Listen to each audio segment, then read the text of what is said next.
ठीक है, ठीक है।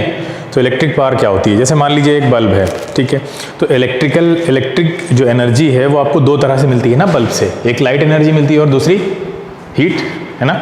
हाँ, तो ये फॉर्मूला हम पढ़ चुके हैं, बोलिए, कल वाला वीडियो देख लिया होगा, I²RT, ठीक है। हाँ, अब देखिए ध्यान से, दो बल्ब हैं आपके सामने, ठीक है, दोनों बल्ब के बारे में हमें कुछ चीज़ें पता है, मान लो इसका रेजिस्टेंस पता है, इसका रेजिस्टेंस पता है, ये और नौटंकी होगी यार, रेजिस्टेंस का भी इसमें फॉन्ट ले नहीं रहा है, चलो कोई बात नहीं।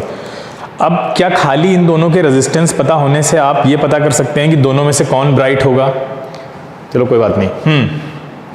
इन दोनों बल्ब का अगर आपको रेजिस्टेंस पता है, ठीक है, तो सिर्फ रेजिस्टेंस पता होने से, या मान लो हीट प्रोड्यूस भी पता है दोनों की, ठीक है, दोनों की हीट प्रोड्यूस भी आपको पता है, और हीट प्रोड्यूस मान लो दोनों की सेम है, इसकी भी सपोज करिए हीट है, मान लीजिए ये 200 जूल कर रहा है और ये भी 200 जूल कर रहा है, बताइए दोनों में से कौन सा बल्ब जो है वो तेज जलेगा, ये 1 ओम का है, ये 10 ओम का है। क्या इतनी नॉलेज सफिशिएंट है बताने के लिए? गेस तो कर ही सकते हो, ए और बी नाम भी रख देते हैं, ये ए है ये बी। जल्दी, लेट हो गई क्लास आज। बताइए, वो हो जाएगा, जूम पे रिकॉर्डिंग ऑन कर दो, जूम वाली नीचे ऑन नहीं है, इधर इधर इधर, ये ग्रीन वाले के बगल में, हाँ, क्लाउड क्लाउड क्लाउड क्लाउड, ठीक। हाँ बताओ। नहीं, कोई आइडिया नहीं, अरे दोनों कौन ब्राइटर होगा नहीं आइडिया है, मतलब तुक्का मत मारो, तुक्का मत मारो, कोई आइडिया लग रहा है क्या? सिर्फ हीट से और रेजिस्टेंस से कोई आइडिया लग रहा है क्या? नहीं लग रहा है ना, बोलिए। अगर अगर दोनों बल्ब की हीट सेम हो तो क्या उनकी ब्राइटनेस भी सेम होगी? ये सबसे इंपॉर्टेंट क्वेश्चन है। तो दोनों बराबर होंगे ना ब्राइट, बोलो, हैं? हाँ चलो अच्छा देख लेते हैं जो हम लोग बोल रहे हैं वो सही भी होगा या नहीं। Same heat is equal to same brightness, ठीक है, ये बिल्कुल गलत है। कभी भी ऐसा मत करना कि अगर दो बल्ब हैं जिनकी हीट प्रोड्यूस सेम है तो वो उनकी ब्राइटनेस भी सेम होगी, ऐसा ज़रूरी नहीं है, ठीक है। चलिए अब हम लोग देखते हैं ऐसा क्यों ज़रूरी नहीं है और कौन सा फैक्टर है जो अब आएगा, which will come into play, जो ये डिसाइड करेगा कि बल्ब की ब्राइटनेस क्या होगी, किस बल्ब की ब्राइटनेस क्या होगी। ये हीट प्रोड्यूस डिसाइड नहीं करेगा, ठीक है। तो हीट प्रोड्यूस का फॉर्मूला होता है H=I²RT, हम देख चुके हैं, ठीक है। पहला बल्ब ले लिया हमने, इसमें मान लीजिए कि कुछ करंट फ्लो हो रही है, सपोज करते हैं 1 एम्पियर की करंट फ्लो हो रही है, ये है 1 एम्पियर, ठीक है। तो और इसका कुछ रेजिस्टेंस भी दे रखा है, रेजिस्टेंस मान लीजिए इसका है 10 ओम का, ठीक है। तो और टाइम भी मान लेते हैं कि ये कितने टाइम के लिए है, कुछ टाइम मान लेते हैं हम, इसका जो टाइम है वो 10 सेकेंड के लिए मान लेते हैं। बताइए कितनी हीट प्रोड्यूस होगी जल्दी, 10 ओम का रेजिस्टेंस, हाँ I²RT से निकाल लेंगे, बोलिए कितनी होगी, 200 जूल होगी। 20 सेकेंड है, इसमें 20 सेकेंड माना हुआ है, कोई बात नहीं, ठीक है। यहाँ पे डिजिट्स दिख नहीं रही है ना क्योंकि कुछ फॉन्ट्स मिसिंग है। 200 जूल की हीट हो गई। दूसरा बल्ब लेते हैं हम, सारी चीज़ें वही, ठीक है। यहाँ पे करंट जो है वो 10 एम्पियर की है, ठीक है। रेजिस्टेंस जो है वो आपका 1 ओम का है। टाइम है, देख लेते हैं भी कितना टाइम दे रखा है यहाँ पे, टाइम है 2 सेकेंड, ठीक है। हीट कितनी है, 200 जूल। बताने का मतलब क्या है, ये सब क्यों दिखा रहे हैं?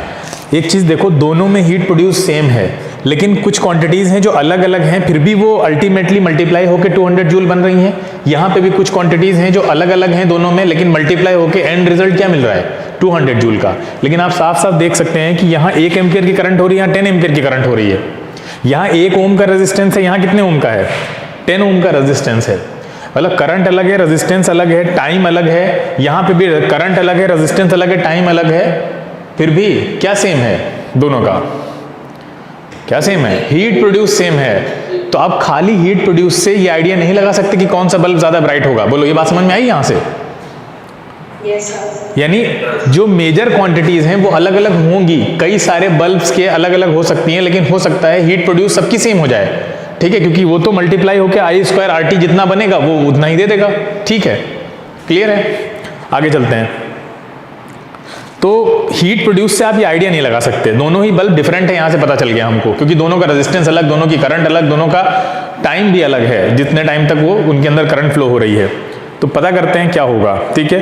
तो खाली हीट प्रोड्यूस होना ही बल्ब की ब्राइटनेस को डिसाइड नहीं करेगा, हीट कितना रेट से प्रोड्यूस हो रही है ये डिसाइड करेगा कि बल्ब कौन सा ब्राइट होगा।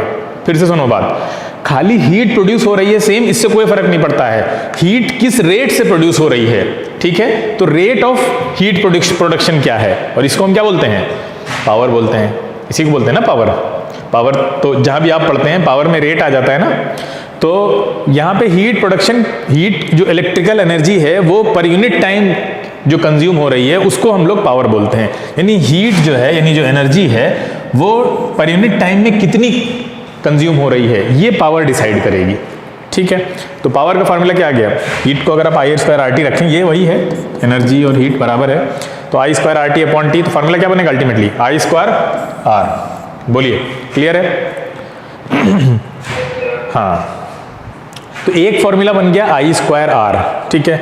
अच्छा, अगर यहाँ पे ओम्स लॉ लगाएंगे आप तो क्या बनेगा हमारे पास, एक और फॉर्मूला ये बनेगा P = VI। ये फॉर्मूला कैसे बनेगा, अरे बहुत आसान है, I × R, ठीक। ओम्स लॉ से इसकी जगह पे हाँ V रख सकते हैं, बोलो अब समझ में आया? हाँ ठीक है, नेक्स्ट चलते हैं। एक और VI भी हो सकता है, I²R भी हो सकता है, I²R तो हम देख ही रहे हैं, ठीक है। तो दोनों फॉर्मूले हो सकते हैं। एक और बार ओम्स लॉ लगाइए आप तो फॉर्मूला फिर चेंज हो जाएगा, देखिए ये समझ में आया? तो बेसिकली पावर का एक तीसरा फॉर्मूला आ गया V²/R, पोटेंशियल डिफरेंस और रेजिस्टेंस के टर्म्स में, ये है करंट और रेजिस्टेंस के टर्म्स में, और ये है पोटेंशियल डिफरेंस और करंट के टर्म में। बात समझ में आ रही है? तीनों फॉर्मूले अलग अलग हैं, तो ये तीनों फॉर्मूले आपको याद होने चाहिए बाय हार्ट, इसका स्क्रीनशॉट ले लीजिए चाहे तो, ठीक है। ये बहुत यूज होने वाले अभी जो पावर के न्यूमेरिकल करेंगे हम लोग। चलें आगे, तो P, अब इससे एक फॉर्मूला पकड़ लीजिए, उससे आप इसका P = VI जो बेसिक फॉर्मूला है उससे आप निकालिए इसका यूनिट। तो यूनिट क्या निकल के आ रहा है, वोल्ट × एम्पियर, जिसको वॉट्स आपको ऑनर करने के लिए हमने वॉट रख दिया, ठीक है। बात समझ में आ रही है? तो अब देखिए ये बल्ब हैं कुछ, इन सब की पावर रेटिंग अलग अलग दे रखी है, ठीक है। 10 वॉट, 5 वॉट हमारे घर में यूज होते हैं, हम सब लोग जानते हैं इसको, ठीक है। 20 वॉट। तो P = E/T, इसका मतलब क्या है कि वॉट = जूल/सेकंड बोल सकते हैं, नहीं बोल सकते? हाँ बोल सकते हैं, ये बहुत इंपॉर्टेंट है, जूल/सेकंड को याद रखिएगा। 1 वॉट का मतलब होता है 1 जूल/सेकंड, ये मतलब होता है 1 वॉट का मतलब क्या हुआ, 1 जूल/सेकंड, ठीक है। 1 जूल एनर्जी 1 सेकंड में खर्च हो रही है, तो 1 वॉट, ठीक है। तो अगर पावर बढ़ती है तो इसका मतलब एनर्जी पर सेकंड बढ़ना चाहिए, या उल्टा बोल सकते हैं, एनर्जी पर सेकंड बढ़ेगी तो पावर बढ़ेगी। बोलो, क्लियर है? Yes sir. हाँ, तो जैसे मान लो एक बल्ब है जिसका 1 एम्पियर की करंट है जिसके अंदर, ठीक है। रेजिस्टेंस मान लेते हैं 10 ओम का रेजिस्टेंस है, ठीक है। तो इसकी पावर क्या बनेगी, 10 वॉट, सही है? 10 वॉट ही तो बनेगी, हाँ। अच्छा, एक दूसरा बल्ब है जिसमें 10 एम्पियर की करंट फ्लो हो रही है, ध्यान से सुनना, और इसका रेजिस्टेंस 1 ओम का है। बताइए इसकी पावर कितनी होगी, 100 वॉट, ठीक है। बात समझ में आ रही है? कौन सा बल्ब ब्राइटर होगा? हाँ, क्योंकि यहाँ पे एनर्जी का कन्वर्जन बहुत तेज हो रहा है, पर यूनिट टाइम में एनर्जी ज्यादा कन्वर्ट हो रही है और आपको वो ब्राइटनेस मिल रही है, ठीक है। यहाँ पे कम हो रहा है, तो पावर डिसाइड करेगी कि कौन सी चीज ब्राइटर होगी। पावर जितनी ज्यादा, ब्राइटनेस उतनी ज्यादा होगी। क्लियर है? बोलिए। अच्छा, ब्राइटनेस ज्यादा होगी तो रेजिस्टेंस कम होगी, ये बात समझ में आई? ब्राइटनेस ज्यादा तो रेजिस्टेंस कम, आओ चलो समझें इसको, ये थोड़ा इंपॉर्टेंट है। पावर बढ़ेगी तो रेजिस्टेंस कम हो जाएगी, इसका मतलब पावर और रेजिस्टेंस इनवर्सली प्रोपोर्शनल है, ठीक है। लेकिन हम एक फॉर्मूला ये भी जानते हैं, है ना, ये फॉर्मूला तो कुछ और ही कह रहा है। ये फॉर्मूला क्या कह रहा है कि पावर और रेजिस्टेंस कैसे हैं, डायरेक्टली प्रोपोर्शनल है। अब ये कैसे हो सकता है, दो चीजें डाइकोटमी क्यों दिख रही है हमको, ठीक। हाँ नहीं, लेकिन मतलब दूसरा भी तो फॉर्मूला है, या एक फॉर्मूला कह रहा है पावर बढ़ाओ रेजिस्टेंस बढ़ेगी, रेजिस्टेंस बढ़ाओ तो पावर बढ़ेगी, और दूसरा कह रहा है क्या, बिल्कुल ठीक अपोजिट बात कह रहा है कि रेजिस्टेंस कम करो तो पावर बढ़ जाएगी। दोनों अपोजिट हैं या नहीं है, बोलो।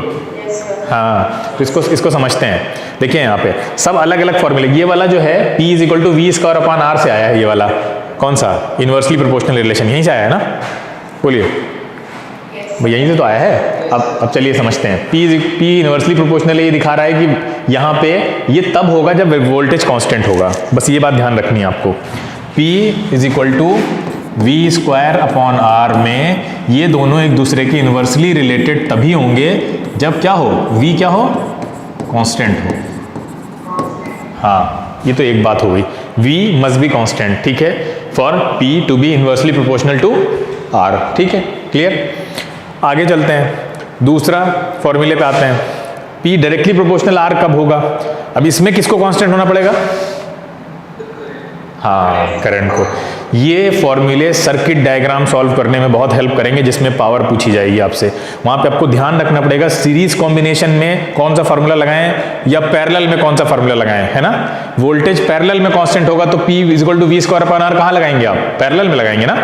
और करंट सीरीज में कांस्टेंट होगी, तो जब करंट की बात आएगी तो वहां सीरीज देखेंगे आप, तो दिमाग अब चलना है आपका वहां पे, अभी देखेंगे हम लोग बहुत अच्छे अच्छे क्वेश्चन। तो यहाँ पे I कांस्टेंट होगी, ठीक है। तो ये दोनों ही फॉर्मूले अपनी जगह वैलिड हैं, कोई डाइकोटोमी नहीं है, हम समझ नहीं पा रहे हैं। यहाँ पे V कांस्टेंट है, ये अलग जगह यूज होगा, यहाँ पे I कांस्टेंट है, दोनों सिनेरियो अलग अलग हैं, जहाँ जो सिनेरियो बनेगा हम वहाँ वो फॉर्मूला यूज कर लेंगे। बोलो क्लियर है? yes, हाँ, देखिए अभी इलेक्ट्रिक पावर हमने देखी जो कि होती है रेट ऑफ एनर्जी कंजम्पशन, ठीक है। SI यूनिट होती है वॉट्स या जूल पर सेकेंड, ठीक है, इतना सबको क्लियर है। हमारे घर में अलग अलग अप्लाइंसेज होते हैं, फ्रिज है अलग, कहीं AC पे कुछ लिखा हुआ है 1500 वॉट है, पंखे पे लिखा है 75, मतलब हर एक के घर में ये सारे अप्लाइंसेज होते हैं और सबका जो वॉटेज होता है वो अलग अलग होता है। बोलो क्लियर है? इसमें कौन सी बड़ी बात है? हाँ, तो सबको पता है कि हाँ अलग अलग होता है। अच्छा, अलग अलग होता है तो इसका मतलब एनर्जी कंजम्पशन सब में अलग अलग हो रहा होगा, पावर का फॉर्मूला जो पढ़ा हमने। हाँ, अच्छा, तो ज़रा हम कैलकुलेट करें कि क्या वाकई में इलेक्ट्रिसिटी बहुत महंगी है, जैसे कहा जाता है कि ये मतलब AC चलाओगे तो बहुत ज़्यादा बिल आएगा या फ्रिज चलाओगे तो बहुत ज़्यादा बिल आएगा, मतलब कंपैरेटिवली बोला जाता है अलग अलग अप्लाइंसेस के लिए, ठीक है। तो जैसे आप घर से कहीं गए घूमने के लिए, तो अब फ़ैन खुला छोड़ गए हैं तो चलो ठीक है आप अफोर्ड कर लेंगे, लेकिन अगर कोई AC खुली छोड़ गया तो क्या होगा सोचो। अगर AC खुली छोड़ के चला जाए कोई अपने घर में तो ये माना जाएगा ना कि बहुत ज़्यादा बिल आएगा और बहुत बड़ा आपने जो है नुकसान कर लिया अपना। चलिए देखते हैं कैसे कैलकुलेट होता है, ठीक है। क्या एनर्जी कोई भी डिवाइस कितना कितना कंज्यूम कर रही है, हम इलेक्ट्रिसिटी को मेजर कैसे करते हैं, ठीक है। जैसे एक लैंप है ये बहुत छोटा सा, ये कितनी एनर्जी कंज्यूम करता होगा, है बहुत कम है ना। एक रात में ये जो एनर्जी कंजम्पशन होता है इसका ये इतना है 14,400 जूल, एक रात के अंदर ये इतनी एनर्जी कंज्यूम कर लेता है, ठीक है। लेकिन क्या बाकी अप्लाइंसेस भी इतनी ही करते होंगे? इससे ज़्यादा करते होंगे जब ये इतना छोटा सा इतनी कर रहा है।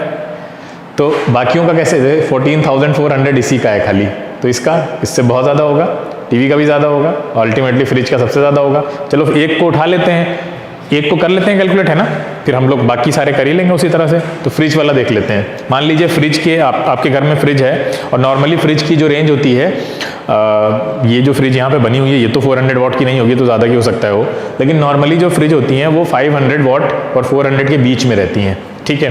तो मान लेते हैं ये एक फ्रिज है जो 400 वॉट की, हमें कैलकुलेट करना है कि ये फ्रिज कितना एनर्जी कंज्यूम कर रही है पर आवर, कितना कर रही है। मान लीजिए दिन में हम 10 घंटे चलाएं या 15 घंटे चलाएं तो एक महीने बाद कितना बिल आएगा हमारा, तो कैलकुलेट करते हैं, ठीक है। ध्यान से देना, सभी बच्चे ध्यान से देखें, ठीक है। आपको पता है 1 वॉट का मतलब होता है 1 जूल एनर्जी खर्च हो रही है 1 सेकंड में, इतना क्लियर? 1 जूल एनर्जी खर्च हो रही है 1 सेकंड में। अच्छा, 400 वॉट का मतलब क्या हुआ? 400 वॉट का मतलब क्या हुआ? हाँ, ये हुआ ना 400 जूल इन 1 सेकेंड। अच्छा, तो एक सेकेंड में तो 1 घंटे में कितना हुआ? 3600 से मल्टीप्लाई करना पड़ेगा, बोलिए 3600 से मल्टीप्लाई करना पड़ेगा।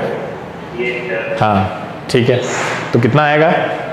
अच्छा, एक दिन में 24 से मल्टीप्लाई कर देंगे, सही किया। एक दिन का, ये 1 घंटे का था, ये 1 सेकंड का था।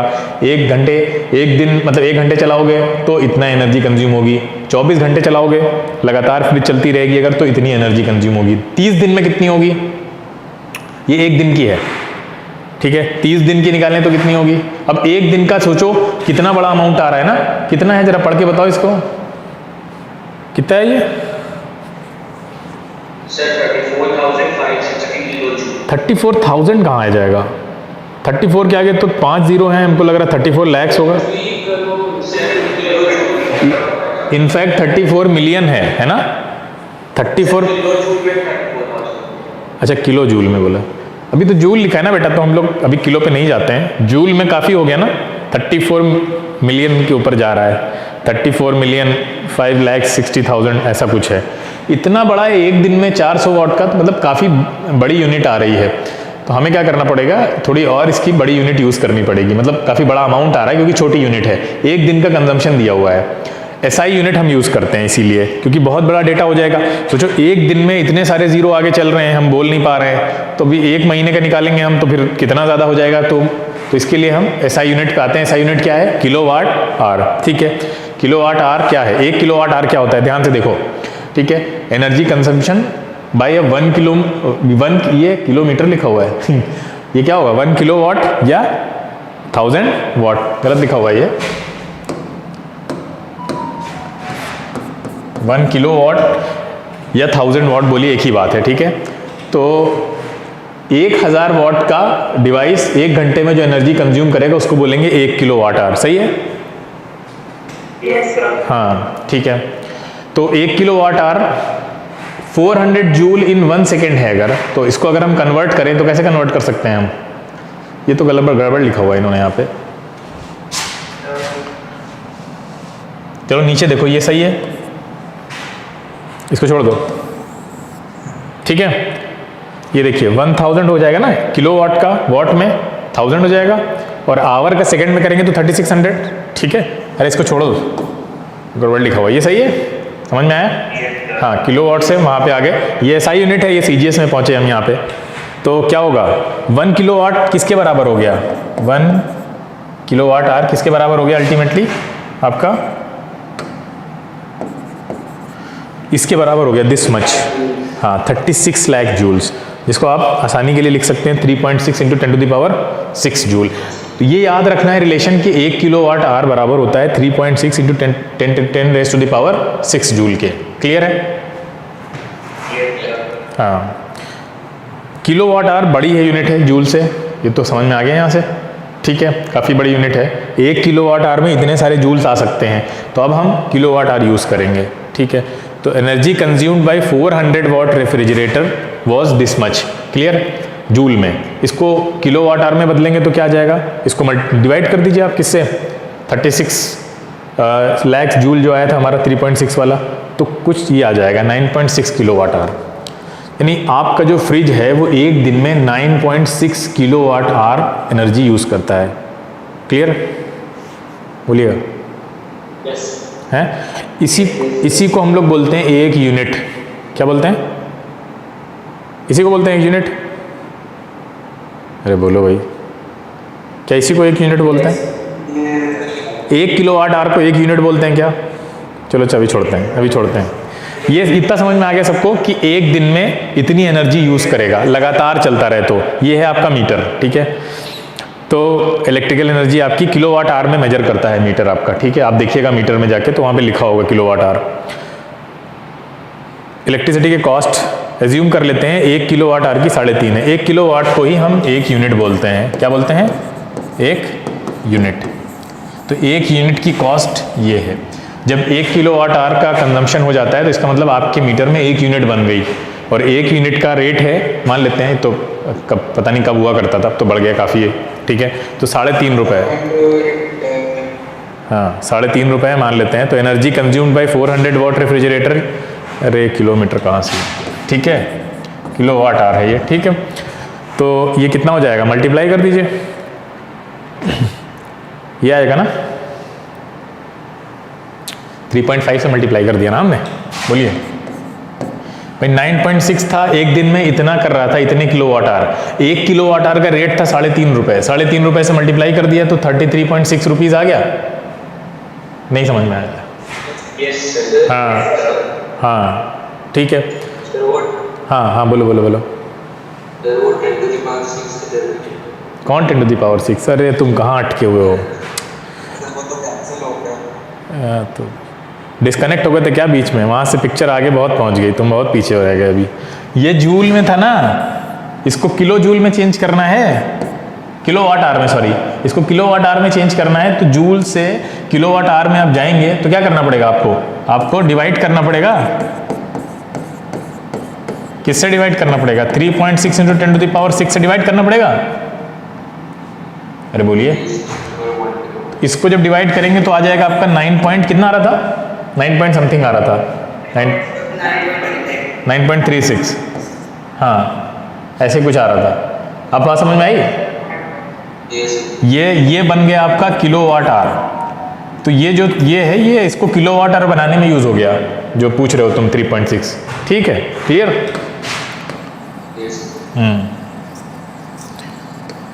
तो ये हमने इस तरह से कैलकुलेट कर लिया। आप सभी अप्लायंसेस की कैलकुलेट कर सकते हैं इस तरह से। ठीक है, ये देखिए 9.6 आई थी। तो इसका हमने एक दिन का कैलकुलेट कर लिया कि एक दिन में हमारे कितनी लाइट खर्च, वो कितना पैसा आएगा, मतलब कितना बिल आएगा अगर हम 24 घंटे फ्रिज चलाएं। 400 वाट का फ्रिज अगर हम 24 घंटे ऑपरेट करें तो हमारे पास बिल आएगा 33 रुपए, 33। क्लियर है? इतना समझ गए सब बच्चे? और अगर आप पता करना चाहते हैं एक महीने में कितना आएगा तो 30 से मल्टीप्लाई कर दीजिए इसको, सिंपल है। एक दिन का निकाल लेंगे तो कोई दिक्कत ही नहीं ना। तो एक दिन का निकाला हमने, ये एक दिन में इतने पैसे खर्च होंगे अगर आप 400 वाट की फ्रिज को 24 घंटे चलाते रहिए। ठीक है, इसी तरह से अगर आप एसी का निकालना चाहते हैं तो एसी नॉर्मली जो है वो 1.5 किलो वाट की होती है, या 1 किलो वाट की भी होती है, 1 किलो वाट की भी होती है, या 1.5 किलो वाट की भी होती है, या 2 किलो वाट की भी होती है। ठीक है, इस तरह से, जिसको टन में भी बोलते हैं। 1 टन की है, 1.5 टन की एसी है, 2 टन की है, तो वो उसकी जगह पे रख दीजिएगा आप। ठीक है, वहाँ पे 400 वाट रखा था आपने, तो यहाँ पे रख दीजिए 1000 वाट, यहाँ पे रख दीजिए 1500 वाट, यहाँ पे रख दीजिए 2000 वाट। निकल आएगा ना? क्लियर है? क्या माना जाता है?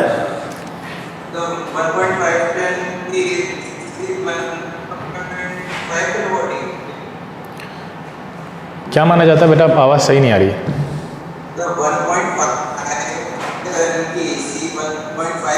हाँ हाँ, नियर अबाउट में उसी के अराउंड आएगी।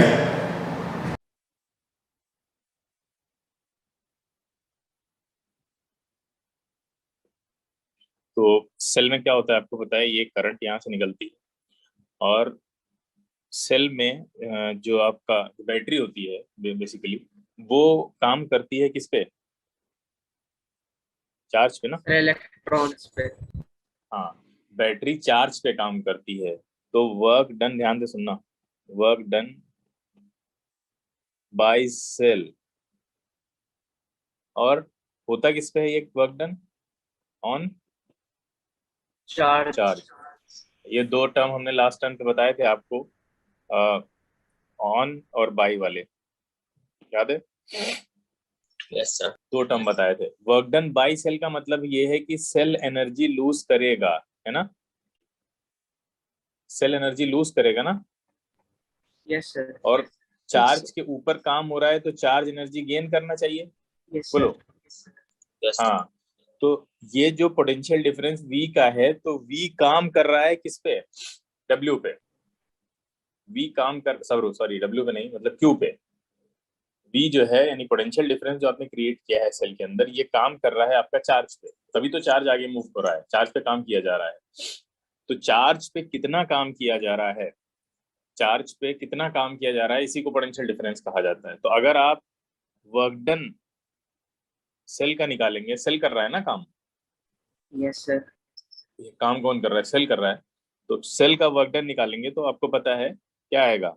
Q इंटू वी आएगा। तो आपको हमने ये बताया भी था जब करंट का हम वो आपको डेरिवेशन करा रहे थे, याद है? हमने कहा था कि जो सेल है वो कितनी एनर्जी देता है चार्ज को, नहीं याद है?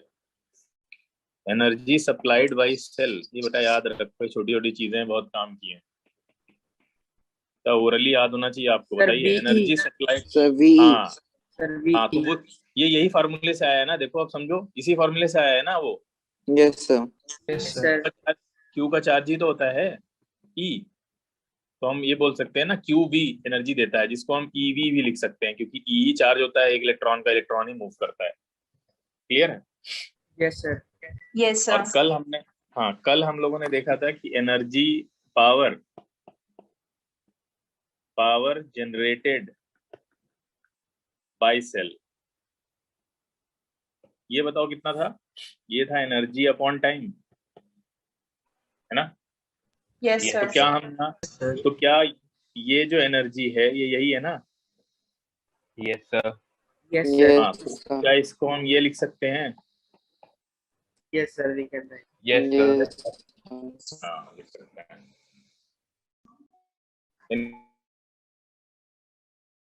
कि QV/T, अच्छा QV/T को कल ही हमने आपको बताया था, QV/T को I लिख सकते हैं।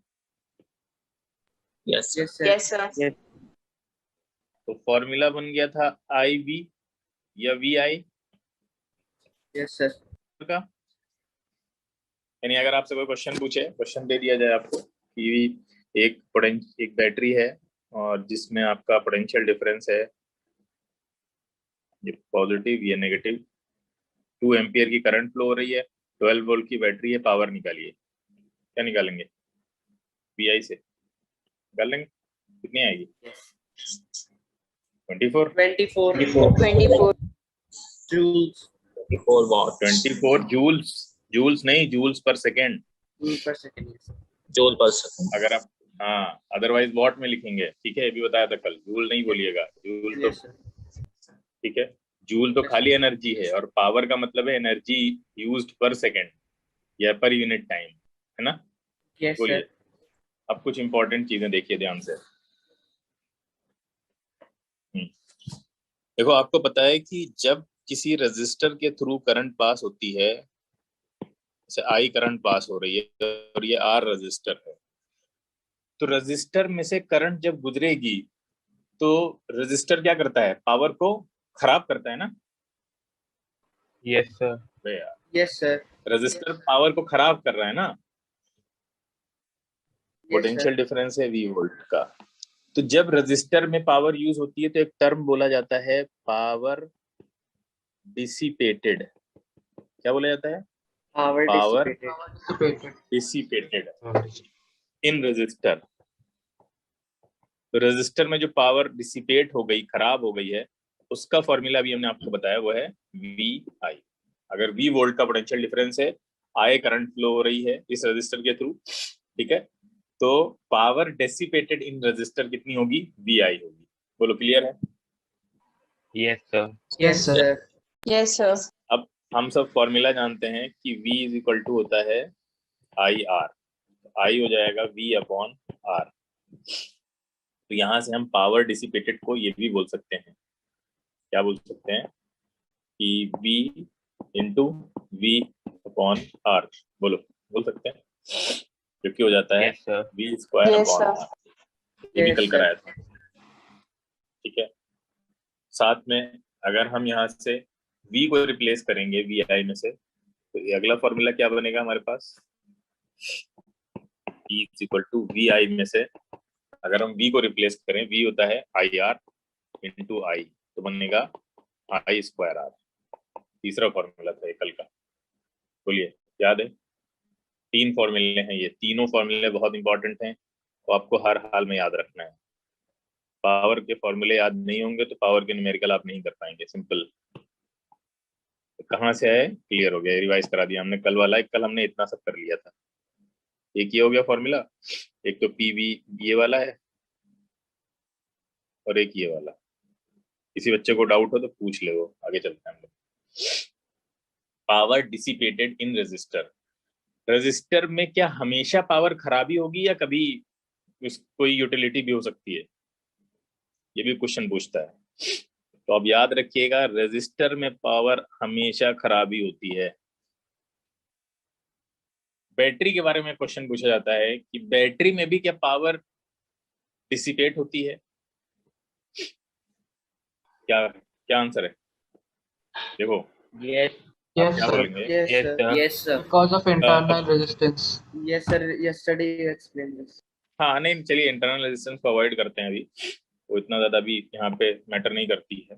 देखिए, बैटरी में 2 सिनेरियो होते हैं। कब? बैटरी जब यूज हो रही है जब बैटरी यूज हो रही है तो वो वर्क कर रही है ना, तो बैटरी यूज हो रही है तो वो वर्क कर रही है, और इस कंडीशन को हम बोलेंगे डिस्चार्ज। डिस्चार्ज ही तो बोलेंगे, बैटरी डिस्चार्ज हो रही है। तो बोलिए भाई।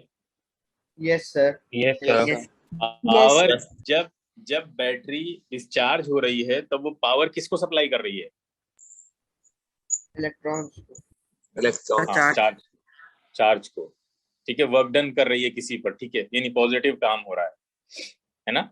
लेकिन आप एक बात बताइए, जब करंट अपना पूरा करके आएगी सर्किल, ध्यान से देखिएगा, ये पूरा हमने यहाँ तक बना दिया।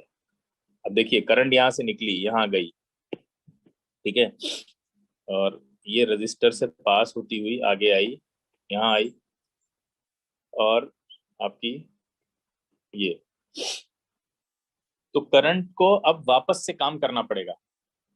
अब ये जाएगा ना, ये तो पॉजिटिव से निकल के इधर जा रही है करंट। जब बैटरी को आप यूज करते हैं तो करंट निकलती है पॉजिटिव से और नेगेटिव की तरफ जाती है, इलेक्ट्रॉन्स इसके अपोजिट जाते हैं ना।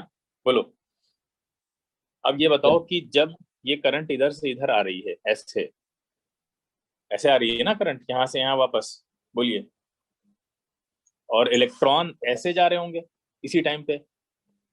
ये देखिए सिनेरियो, Yes, इसको sir. समझना बहुत जरूरी है। हाँ, तो इस कंडीशन को हम लोग बोलते हैं चार्जिंग। चार्जिंग ही तो होगी फिर।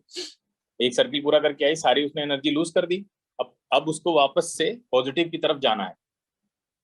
तो जब चार्जिंग होगी तो चार्जिंग के टाइम पे बैटरी में पावर डिसिपेट होती है,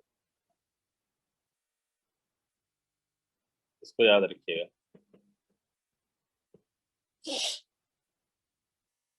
और उतनी ही होगी VI, इतने टाइम पे जो पावर है वो डिसिपेट होगी। कब भाई? इस टाइम पे वर्क डन बाय बैटरी है, ध्यान से सुनो, है ना, वर्क डन बाय बैटरी। बोलो, डिस्चार्जिंग के टाइम पे काम कौन कर रहा है? बैटरी कर रही है ना। Yes, sir. जब चार्ज करेंगे उसको तो वर्क डन ऑन बैटरी होगा ना। बोलो, अब चार्जिंग के टाइम पे Sir. बैटरी पे काम करना पड़ेगा ना। सर एक बार Clear? चार्जिंग फिर से समझा दीजिए। चार्जिंग हमने ये समझाया कि ये जब यहाँ से निकला सेल और ये करंट यहाँ से निकलती है और पूरा सर्किल यहाँ पे अपनी एनर्जी लूज कर देती है, फिर ये यहाँ से थक्की हारी वापस आती है, दोबारा एनर्जी चाहिए इसको मूव करने के लिए। तो जब ये यहाँ पे टर्मिनल पे पहुंचेगी तो अब इस टर्मिनल से इस टर्मिनल पे अपने आप नहीं आएगी, ये बताया था हमने, क्योंकि एनर्जी ही नहीं है उसके पास, वो एनर्जी तो यहाँ रजिस्टर में यूज हो गई। तो अब नेगेटिव से पॉजिटिव पे अपने आप नहीं आएगी ना, लाना पड़ेगा ना काम करके। भाई Yes, sir. पॉजिटिव से तो अपने आप मूव करी क्योंकि एनर्जी थी उसके पास कितनी, वही वो ईवी एनर्जी जो बताई थी हमने, या पावर को बोले तो VI, ये पावर थी। लेकिन अब पावर तो खत्म हो गई ना, लूज कर दी उसने, सब लूज कर दी। तो अब इस नेगेटिव पे जब वो पहुंची है तो सर्किट पूरा करने के लिए, इधर वापस आने के लिए उसको क्या करना पड़ेगा? उस पर काम करना पड़ेगा। अब आपको उसको इधर लाना पड़ेगा, है ना। इसका मतलब ये हो गया कि अब बैटरी पे काम किया जाएगा, बैटरी के थ्रू काम अब नहीं हो पाएगा, क्योंकि बैटरी के अंदर जो एनर्जी थी वो तो यूज हो गई। Clear? Yes, sir. Yes, sir. हाँ, तभी हम बोल रहे हैं कि नेगेटिव से पॉजिटिव जाने में वर्क डन ऑन बैटरी होता है, और जब वर्क डन ऑन बैटरी होता है तो बोलते हैं पावर डिसिपेटेड। पावर यहाँ पे सर यूज हो रही है, बैटरी पे यूज हो रही है। हाँ, सर जब ड्यूरिंग चार्जिंग वर्क डन करता कौन है बैटरी पे? केमिकल बताया तो था, इलेक्ट्रोलाइट। Okay sir. क्लियर हो गया? पावर एनर्जी डिसिपेटेड, समझ में आ गया क्या Yes, होता है sir. Power dissipated? Yes, sir. ठीक है, तो पावर का जो बेसिकली फॉर्मूला था वो है आपका energy upon time. Actually formula ये नहीं है, फॉर्मूला आप आगे जाएंगे जब 12th में तो देखेंगे। फॉर्मूला होता है DE is equal to PDT, ये होता है फॉर्मूला। अब इसको जब इंटीग्रेशन वगैरह आप सीखेंगे तो जब इसको कांस्टेंट करंट के लिए इंटीग्रेट किया जाता है 0 to T लिमिट लगाकर, तो आपके लिए फॉर्मूला निकल के आ जाता है क्या? E is equal to P बाहर आ जाएगा और dt का जो इंटीग्रेशन होता है वो होता है T। तो E is equal to PDT, या जिसको आप रीअरेंज करके लिखते हैं E अपॉन T। एक्चुअली ये जो फॉर्मूला है ना, तो ये कांस्टेंट करंट के लिए वैलिड है। खाली करंट अगर वेरी करेगी तो ये फॉर्मूला वैलिड नहीं है। वेरी करने का मतलब ये है कि वो एक टाइम इंटरवल दे दिया, पूछा तुमसे कि बताओ इसके इसके बीच में करंट क्या होगी। पर्टिकुलर टाइम इंटरवल पे क्वेश्चन पूछेगा तो बोलेंगे कांस्टेंट टाइम के लिए पूछ रहा है। टाइम इंटरवल के बीच में पूछेगा तो फिर ये समझ में आ जाएगा कि ये वेरी कर रहा है, वो आपसे नहीं पूछेगा क्योंकि उसमें इंटीग्रेट करना पड़ता है।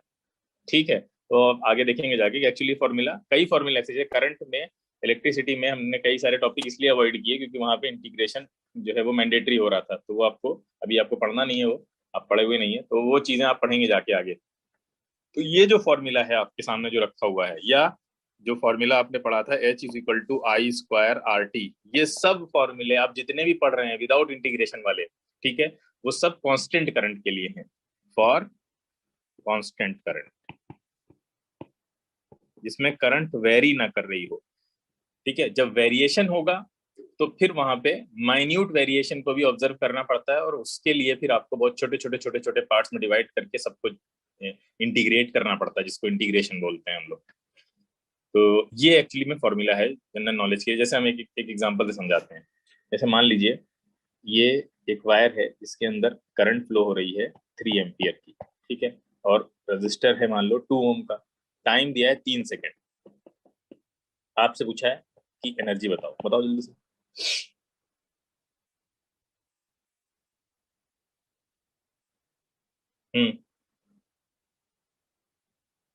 ये बहुत आसान है।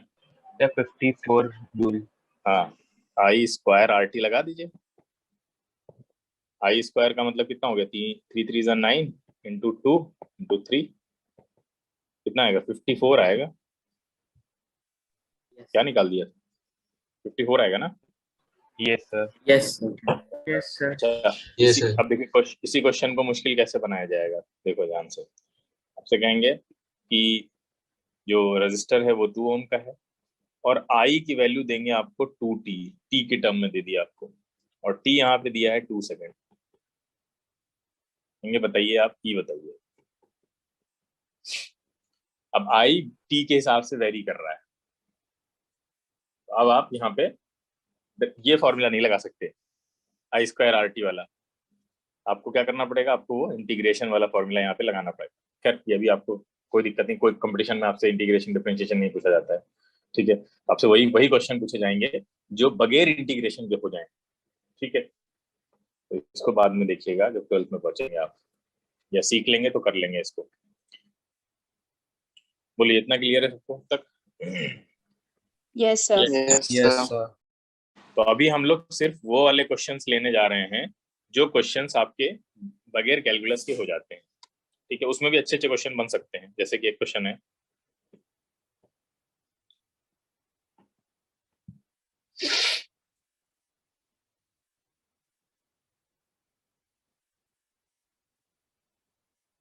कॉपी पेन ले लीजिए।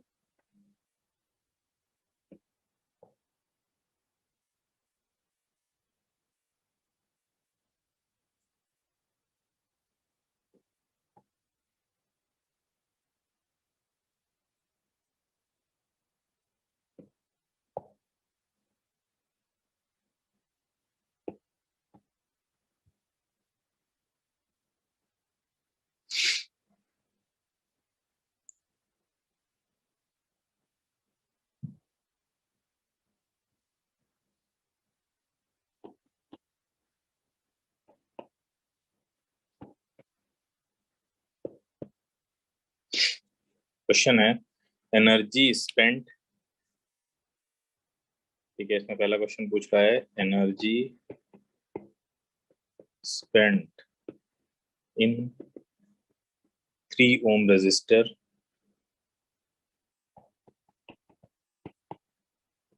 इन 3 सेकेंड। निकालिए।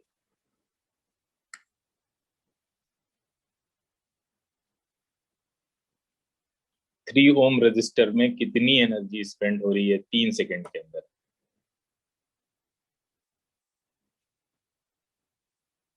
अच्छा क्वेश्चन है, सर लेकिन कर 36 लेंगे आप जूल। लोग। कितना? 10 जूल। 36।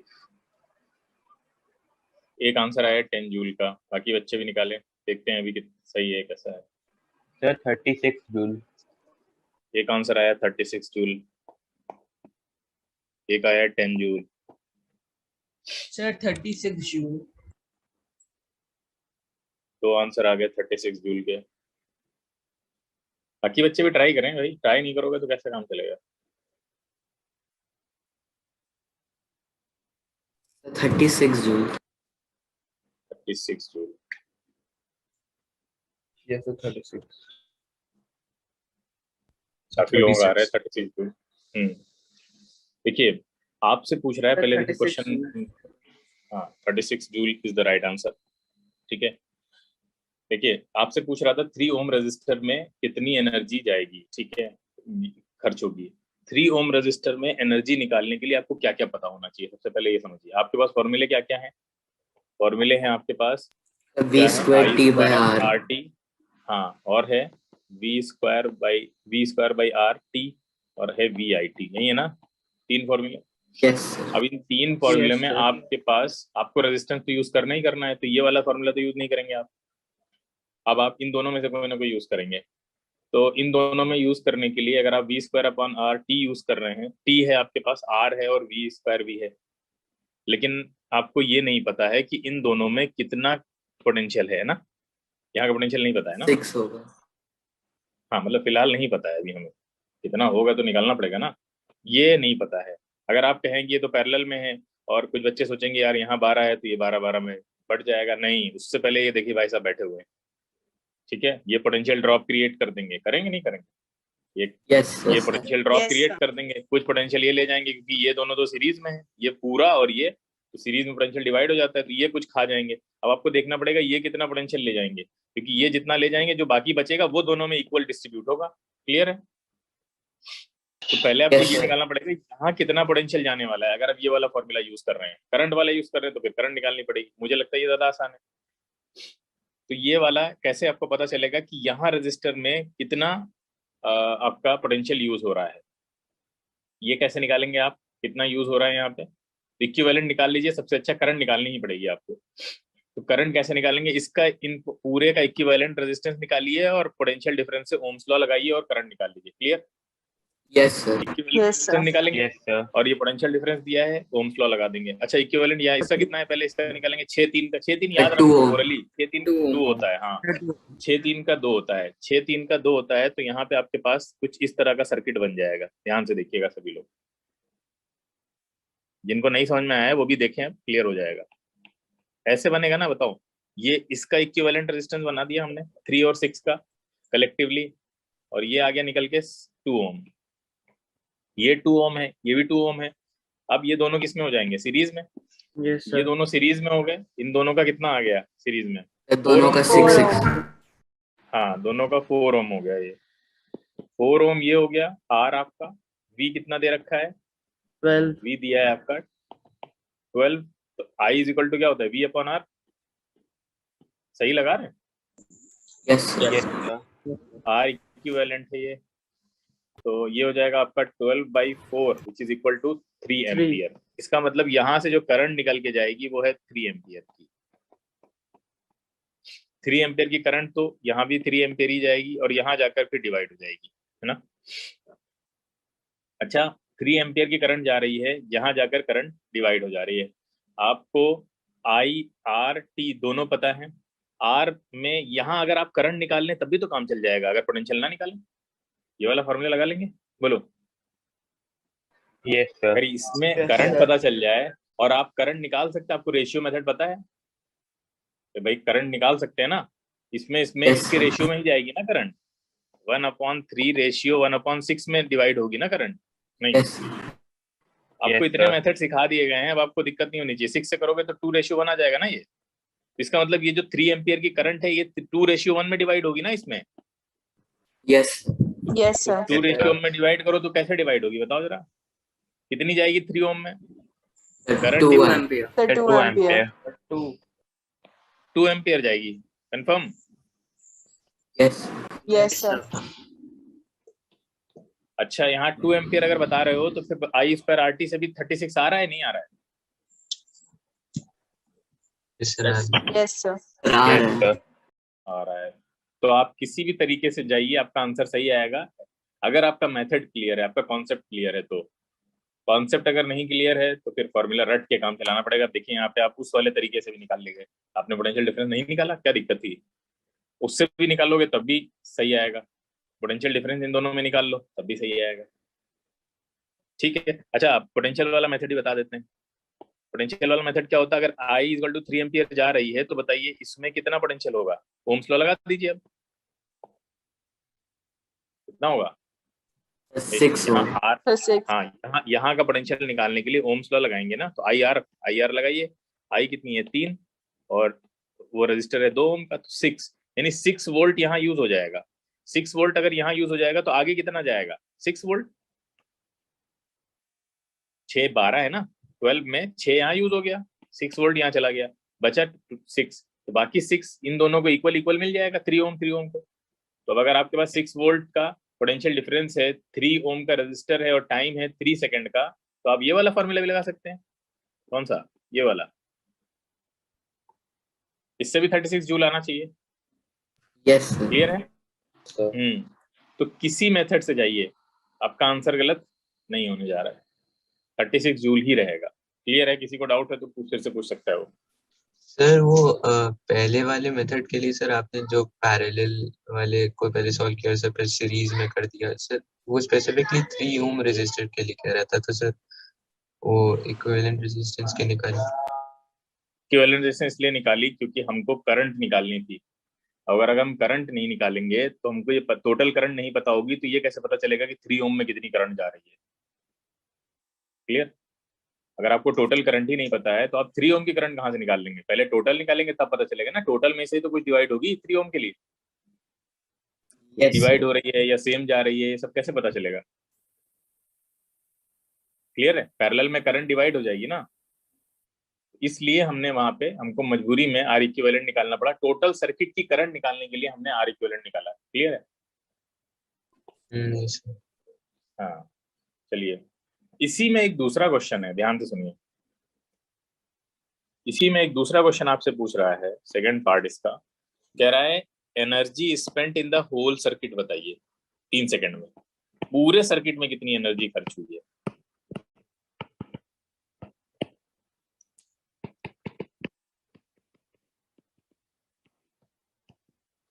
हाँ, पूरे सर्किट की एनर्जी कितनी खर्च हुई है जरा बता दीजिए।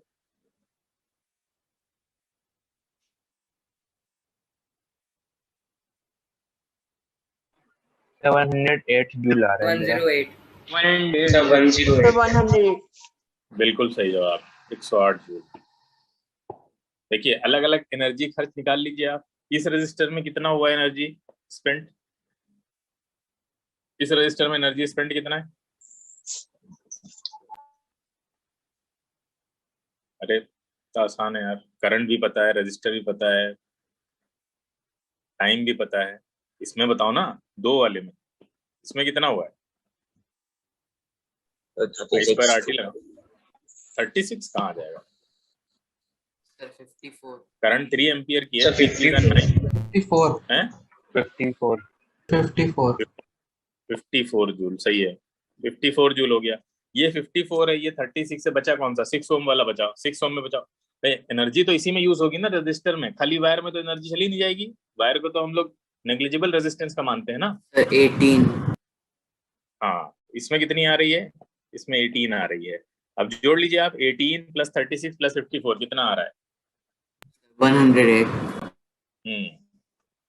तो आप ऐसे निकाल सकते हैं आराम से, 36 + 18 + 54 = 108।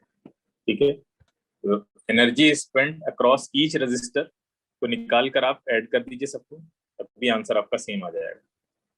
ठीक है, अदरवाइज एक डायरेक्ट मेथड था। डायरेक्ट मेथड क्या था सुनो, आर इक्विवेलेंट हमको पता है 4 ओम है ना, वी हमको पता है कितना है, Total. 12 वोल्ट है, और आई हमको पता है कितनी है, 3 एम्पियर है।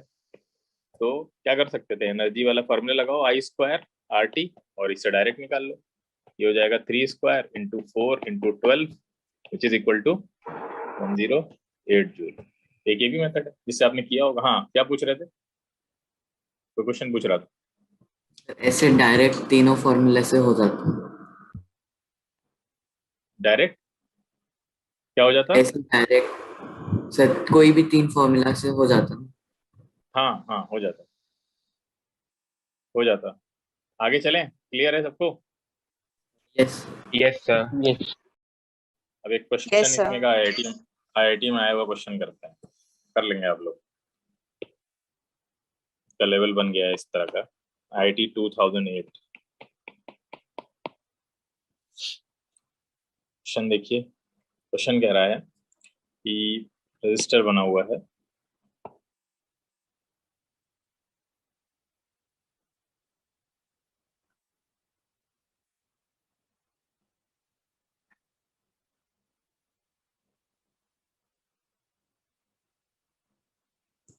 ठीक है। इस तरह का रजिस्टर हम आपको बना चुके हैं।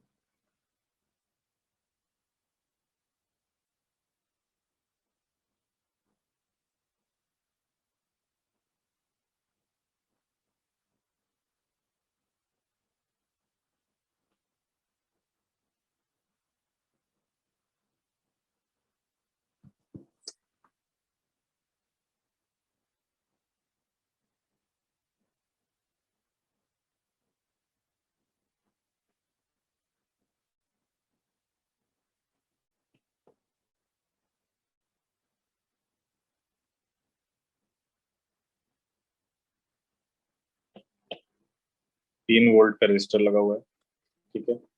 दूसरा है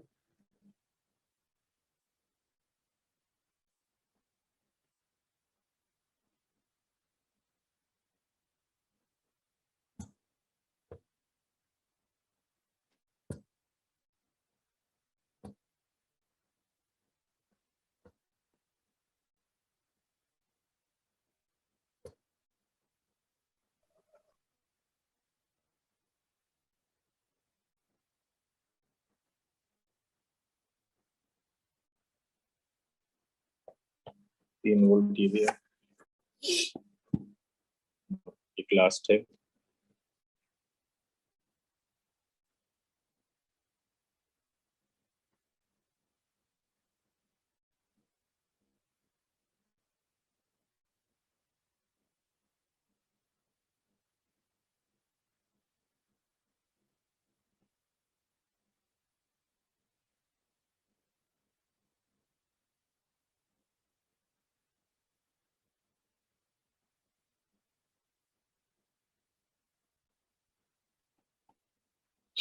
ठीक है। ये है क्वेश्चन, और इस क्वेश्चन में आपको दे रखा है, इसकी पावर है P1, इसकी पावर है P2 और इसकी पावर है P3। क्वेश्चन में पूछ ही रहा है कि बताइए P1 greater than P2 greater than P3, ठीक है। एक ऑप्शन तो ये है। दूसरा ऑप्शन है P3 greater than P2 greater than P1, ठीक है। एक और ऑप्शन है आपके पास, ये बी ऑप्शन है, ये ऑप्शन है सी, P2 greater than P1 greater than P3, ठीक है। एक और ऑप्शन है, डी ऑप्शन दिया हुआ है, ठीक है। P2 greater than P3 greater than P1। चलिए बताइए। सारे रजिस्टर 1 ओम के हैं, ठीक है। ये सब 1 ओम के रजिस्टर हैं। All resistors are 1 ohm.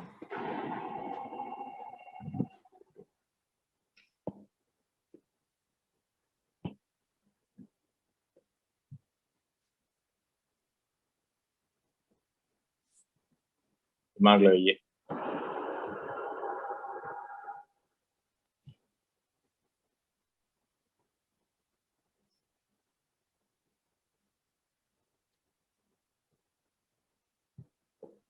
Common sense based question है, लॉजिक लगाइए।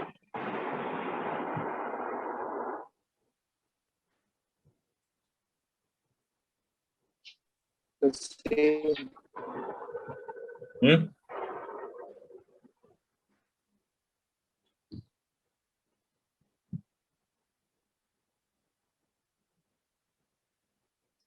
ट्राई कर लीजिए, फिर हम कराते हैं। तो आर इक्विवेलेंट निकाल लें अगर सबका, तो जितना कम जिस सर्किट के लिए होगा उसकी पावर उतनी ज्यादा होगी। सिंपल फॉर्मूला है, कुछ और करने की जरूरत ही नहीं है। और आर इक्विवेलेंट निकालने का आपको तरीका हम बता चुके हैं। हाँ, आर इक्विवेलेंट निकालने का तरीका पता है ना सबके लिए? यस हाँ, तीनों सर्किट के लिए आपको पता है। तो जैसे ये वाला है, तो ये भी व्हीट स्टोन ब्रिज दिख रहा है आपको साफ साफ। तो ये व्हीट स्टोन ब्रिज में आप मान लीजिए ये सब 1 ओम का है, ये सारे 1 ओम के हैं, ये भी 1 ओम है। तो इसमें पॉइंट्स मान लीजिए आप, लग जाएगा आपको क्वेश्चन। तो ये कैसे बनेगा? ये अगर ये वाला हम बनाएं तो कैसा बनेगा ये? इसमें 4 पॉइंट हैं, ए पी मान लीजिए उसको, और यहाँ पे एक्स मान लिया आपने, और ये हो गया वाई आपका। तो ये आपका कुछ ऐसा बनेगा, याद है? ये कुछ ऐसा बनेगा। और इसमें बीच में करंट जाएगी नहीं, बीच में करंट नहीं जाएगी तो क्या होगा? ये दोनों सीरीज में हो जाएंगे, ये 1 ये 1 ये 1 ये 1, ये दोनों सीरीज में, और ये दोनों सीरीज में कितने आ जाएंगे? 2 2, और 2 2 पैरेलल में जाके अल्टीमेटली आपको 1 ओम की रेजिस्टेंस दे देगा ना? अरे बताइए। यस हाँ, 1 ओम की रेजिस्टेंस दे देगा। यहाँ पे भी आ जाओ, ये 1 ओम की रेजिस्टेंस आ गई इसकी पूरी इक्विवेलेंट। यहाँ आ जाओ 1 1 1, ये भी व्हीट स्टोन ब्रिज है, इसमें ये भी व्हीट स्टोन ब्रिज है। नहीं भाई, इसमें जाएगी बीच में करंट, भाई यहीं पे गलत था। ये यहाँ भी जाएगी, यहाँ भी जाएगी, यहाँ भी जाएगी, ठीक है?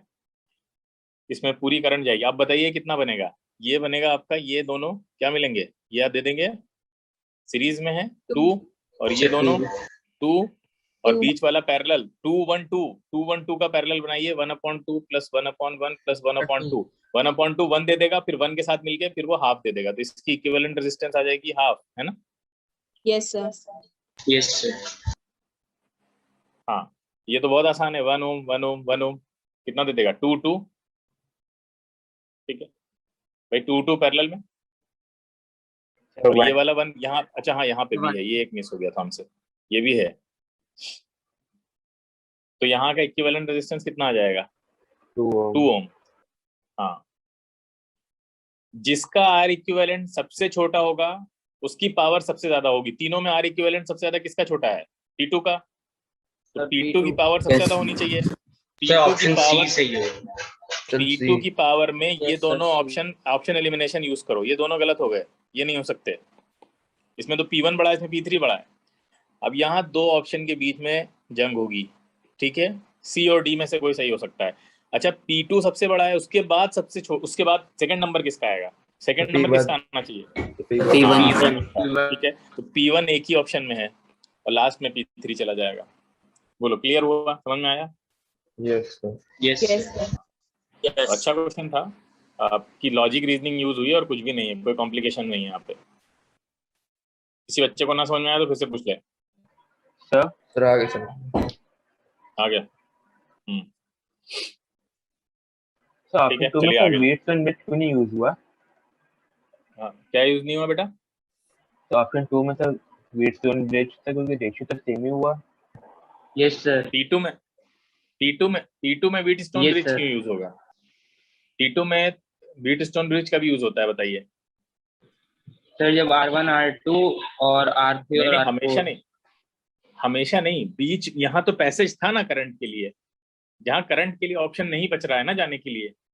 जिन सर्किट्स में आपको हमने बताया नहीं था, जहाँ पे आपको ये दिख रहा है, ये समझ में नहीं आ रहा है कि सीरीज में होंगे पैरेलल में होंगे, और वहां पे आप व्हीट स्टोन ब्रिज बनाते हैं। ये तो क्लियर आपके सामने पहले ही बना हुआ रखा है, और यहाँ पे करंट का पैसेज बीच से पॉसिबल है। अरे खुद ही सोचो, ये क्या आप पोटेंशियल 0 पे मान लेंगे? तब तो सब गड़बड़ हो जाएगा। थोड़ा लॉजिक और रीजनिंग भी तो यूज करनी है। बताओ, ये एक्स वाई अगर 0 पोटेंशियल पे मान लेंगे आप, तो फिर करंट फ्लो ही नहीं होगी सर्किट में, यस सर यस सर है ना? तो थोड़ा कॉमन सेंस बेटा, बिल्कुल ब्लाइंडली फॉलो नहीं करना है हर चीज को। यहाँ पे आप कहाँ व्हीट स्टोन ब्रिज लगा देंगे? अगर लगा देंगे तो सर्किट बंद हो जाएगा, नहीं बंद हो जाएगा। तो ये दोनों सेम पोटेंशियल पे हो ही नहीं सकते, अदरवाइज तो कोई यूटिलिटी बचेगी नहीं। पी में करंट ही नहीं फ्लो हो रही है, पावर क्या निकालेंगे आप? ठीक है, क्लियर है? जहाँ पे wheat stone bridge Yes, sir. लगेगा वहां पे आपको इक्वल पोटेंशियल मानने पड़ते हैं, और वहां आपको दिखेगा कि इक्वल पोटेंशियल मानने से सर्किट की करंट पे, सर्किट के वोल्टेज पे कोई असर नहीं पड़ रहा है। यहाँ तो सर्किट का वोल्टेज बैठ जाएगा, कुछ बचेगा ही नहीं। क्लियर हो गया होगा? ठीक है, आगे चलते हैं।